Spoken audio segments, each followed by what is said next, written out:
Anti-feminism has become one of the fastest growing political conversations on the internet. Just a decade ago, these discussions were mostly confined to blogs and online forums. Today, they reach millions on TikTok, YouTube, Instagram, almost every social media platform. But anti-feminism is often misunderstood. It isn't one organization and it isn't one political party. Instead, it's a broad movement made up of people who criticize some or all aspects of modern feminism. Some even oppose feminism entirely. Others argue that feminism has changed significantly from its original goals. Before we get into the topic of anti-feminism, I want you guys to drop how you feel or what you think in the comment section below. Oppositions to feminism isn't new. Similar debates existed during the women's suffrage movement over a century ago. They resurfaced second wave feminism in the 1960s and 1970s, and again during the third wave feminism in the 1990s. But social media has changed everything. Platforms made it easier than ever for ideas to spread. They also allowed creators to build audiences without traditional media. That included both feminist and anti-feminist voices. Suddenly, debates that once happened in classrooms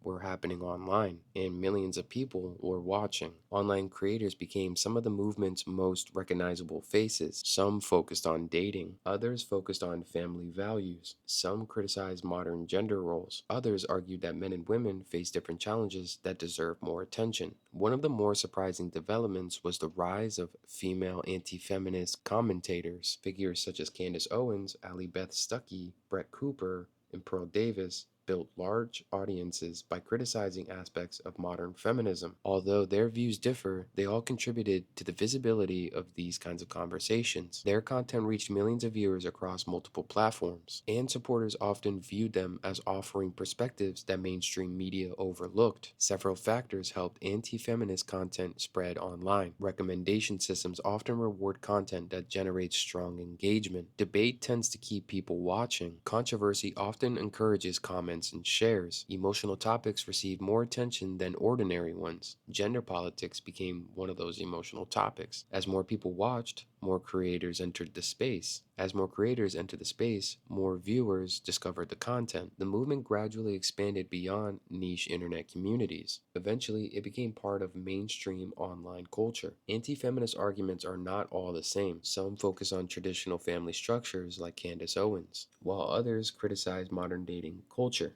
Some argue that issues affecting men receive too little attention. Others oppose specific feminist policies rather than feminism as a whole. Feminist scholars and advocates respond that many of these critiques misrepresent feminism's goals and overlook persistent gender inequalities. These disagreements have become central to today's cultural debates, and social media has amplified both sides, and the result is an increasingly polarized conversation, one that rarely fits into simple categories. In recent years, researchers have continued studying these online communities. Journalists have also reported on the growing influence of conservative female creators, sometimes referred to as the womanosphere. These creators often promote traditional gender roles while criticizing aspects of modern feminism. Their audience continues to grow. Governments and researchers have also examined how social media shapes conversations about gender. The debate is no longer confined to online forums. It now influences politics, education, and culture, and it continues to evolve. New creators emerge every year. Each one adds another perspective to the discussion. Whether someone supports feminism